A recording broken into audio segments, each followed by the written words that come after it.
Do you believe in ghosts? A lot of people say that our area is energized with paranormal activity, and a lot of the haunted hotspots have even been documented by amateur ghost hunters. Tonight, we visit one Roseville location where a spirit is supposedly making things go bump in the night. A cold and dark rainy night. This is the perfect setting for a ghost story. But the people who live in this Roseville home say the eerie tale they have to tell will send chills up your spine. They claim they're victims of a haunting. My family and I moved into this home in July of 2009. And almost immediately, strange things started happening in my home. We heard people walking upstairs, we heard the doors slamming upstairs, and most strangest thing we heard was my name being called, and nobody was here. At first, Heather Kern says she was curious, but as more peculiar things started happening, she became frightened. She says her 10-month-old daughter's behavior was especially unsettling. She would point up into the air and she'd say, "Hi, hi," and smile and giggle and always look up and wave. I think she sees someone there. If her little girl was interacting with a spirit, who could it be? And why was it here? Hoping to get answers, Heather contacted a local paranormal group. Here in the kitchen area is where I set up my base headquarters. Paul Roberts arrived with a team of investigators and psychics. Armed with this arsenal of equipment, they immediately went to work. Did you pass away in this home? Why are you still here? And they documented their every move. I had 4 investigators saying, "Hey, we're seeing an apparition at the stairwell."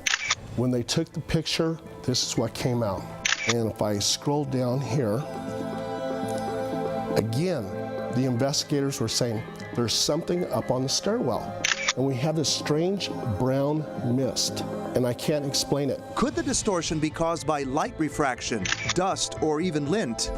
Paul says it is possible, but not in this case, because of all of the witnesses. When activity is happening, you don't want to run away from it. You want to embrace it and see if you can get to the truth. Okay, let's approach the subject a different way. Look at these pictures. Can you see the little girl in blue standing there in front of the tree? And how about the dog sitting in the window of this house? Is this paranormal activity? Or is it the power of suggestion that has you believing? Whether it's real or not is really a question of faith. Lee Murphy is a professor of anthropology at Sac State and says our imagination is influenced by a combination of our ability to think abstractly as well as religious teachings. He says when you add scientific tools to the equation, like infrared technology and digital voice recorders, do you know that you're not among the living anymore? It validates paranormal investigations and a person's desire to find out if there really is life after death.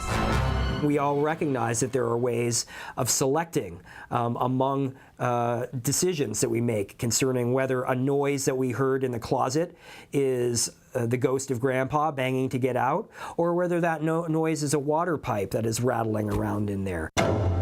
I do believe in this kind of stuff. Heather has been told by the investigators that the spirit in her home is not to be feared, that the energy they've detected Can you see us? is her father, who passed away in 1993. But then why is he here, in a house he's never stepped foot in before? And more important, why now? I don't know, maybe because I just going through a tough time in my life. I think it's amazing that, that they were able to come here and determine who it was. And, I've always felt it. And it's really awesome that it is him. True paranormal activity, or just another ghost story? 1 out of 3 Americans say they do believe in ghosts. That's according to a 2007 Associated Press survey. If you want to learn more about places in our area that may be haunted, go to fox40.com and click on that Go button.